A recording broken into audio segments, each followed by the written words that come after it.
నేత్ర మిథునతో మాట్లాడి దేవా మీద కేసు పెట్టిన కేసు వెనక్కి తీసుకుంటా అని చెప్పి నమ్మించడంతో ఇవాల్టి ఎపిసోడ్ ఆసక్తికరంగా మారింది.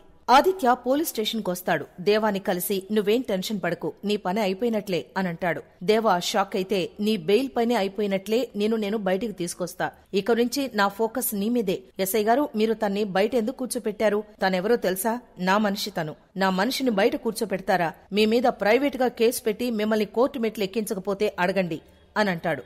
ఎస్ఐతో కానిస్టేబుల్ అటు ఎస్పీ గారు ఇటు లాయర్ గోటితో పోయేదానికి గొడ్డలి వరకు ఎందుకు తీసుకురావడం అనంటాడు. ఆదిత్య మిథునతో దేవా గురించి టెన్షన్ పడకు మిథున, నేను చూసుకుంటాను అనంటాడు. ఇక ఎస్ఐ మిథునను లోపలికి రమ్మని చెప్తాడు. మిథున హ్యాపీగా దేవా దగ్గరకొస్తుంది. మిథున దేవాని చూసి ఎమోషనల్ అయి దేవా చెయ్యి పట్టుకుంటుంది. దేవా కూడా ఎమోషనల్ అయిపోతాడు. కాని వెంటనే మాట గుర్తొచ్చి చెయ్యి విడిపించుకుంటాడు. మిథున ఫీల్ అవుతుంది. ఆదిత్య ఫోన్ చూసుకుంటూ దేవా కోసం మిథున పోలీస్ స్టేషన్ బయట కూర్చుని మాట్లాడిన న్యూస్ చూస్తాడు. తండ్రిని పిలిచి చూపిస్తాడు. ఇంట్లో అందరూ చూసి షాక్ అయిపోతారు. రేప్ కేసులో అరెస్టైన భర్త కోసం జడ్జి కూతురు ధర్నా చేస్తోందన్న న్యూస్ చూసి అందరూ షాక్ అయిపోతారు. పరువు పోయిందని రాహుల్ త్రిపుర తిడతారు. అన్నీ తెలుసు కూడా వాడి కోసం మిథున ధర్నా చేస్తూ ఉంటే ఏం మాట్లాడాలో అర్థం కావడం లేదు అని హరివర్ధన్ అంటాడు. రాహుల్ వీడియో వైరల్ కాకుండా చూడాలని వెళ్తాడు. మరో అమ్మాయితో ఉంటూ నా కూతురికి అన్యాయం చేస్తే నా కూతురు వదిలేస్తుంది కానీ నేను వదలను అనంటాడు.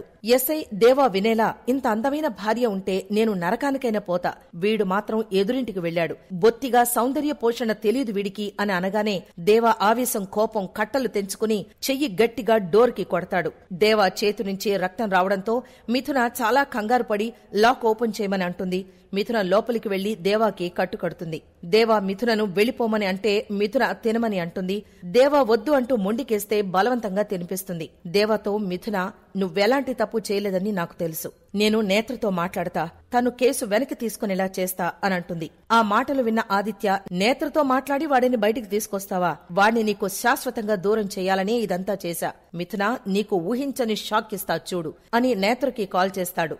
రంగం స్నానం చేసొచ్చి కాంతానికి తల తొడవమని అంటే కాంతం రంగం తనని కొట్టిన విషయం గుర్తు చేసుకుని బట్టలు రంగం మీదకి విసిరేస్తుంది. తనని చెంప వాచిపోయేలా కొట్టావని ఏడుస్తుంది. మా తమ్ముణ్ణంటే కోపం రాదా అనంటాడు. నీ కోపం తగ్గాలంటే ఏం చెయ్యాలి అనే రంగం అంటే రంగం దగ్గర 10,000 తీసుకుంటుంది. ఇంకోసారి కొట్టాలని చెయ్యి ఎత్తితే 10,000 గుర్తుకు రావాలి అనంటుంది. నేత్ర టెన్షన్ గా ఈ ఆదిత్య ప్లాన్ ఏంటో అర్థం కావడం లేదు. మిథునతో ఇప్పుడేం మాట్లాడాలి అని అనుకుంటుంది. ఇంతలో మిథున వస్తుంది. మిథున, నేత్రతో ఉద్యోగం చేస్తున్నావు, అమ్మా నాన్నలకు ఆర్థికంగా సాయం చేస్తున్నావు, మంచిదానివి అని నీ మీద మంచి అభిప్రాయం ఉండేది, దాన్ని పోగొట్టుకోకు అని అంటుంది. అంటే దేవ తప్పు చేయలేదని అంటున్నావా అని నేత్ర అంటే, గుడిలో దేవుడున్నాడు అన్నది ఎంత నిజమో నా దేవ మరో అమ్మాయి వైపు కన్నెత్తి కూడా చూడ్డు అనేది అంతకంటే నిజం అనంటుంది మిథున. నేత్ర మనసులో భర్త మీద ఇంత నమ్మకం ఉందా అని అనుకుంటుంది. నేత్ర పోలీసులు పిలిచారని చెప్తుంది.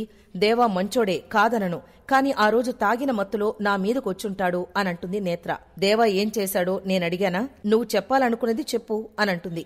నేత్ర ఏడుస్తూ, ఇప్పుడు నేను కేసు వేస్తే కోర్టులు ఎంక్వైరీలు అని నన్ను తిప్పుతారు, పెళ్లి కావాల్సిన దాన్ని కదా, కేసు వాపస్ తీసుకుంటా అనంటుంది. నువ్వు కేసు వాపస్ తీసుకుంటే దేవా మీద పడిన నింద పోదు కదా, కేసు అయ్యి నిరూపించుకుంటే కదా అవుతుంది అని మిథున అంటే, మిథున, దేవాకి నువ్వంటే చాలా ఇష్టం, తాగిన మైకంలో మిథున అంటూనే నా మీదకొచ్చాడు. మీ ఇద్దరు బాగుండాలి మిథున, సాటి ఆడదానిగా నా బాధ అర్థం చేసుకో, మీ ఇద్దరు బాగానే ఉంటారు, మధ్యలో నా జీవితం నాశనం అయిపోతుంది అని ఏడుస్తుంది.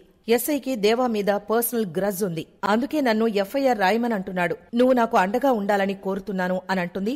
దాంతో ఇవాల్టి ఎపిసోడ్ పూర్తయిపోతుంది.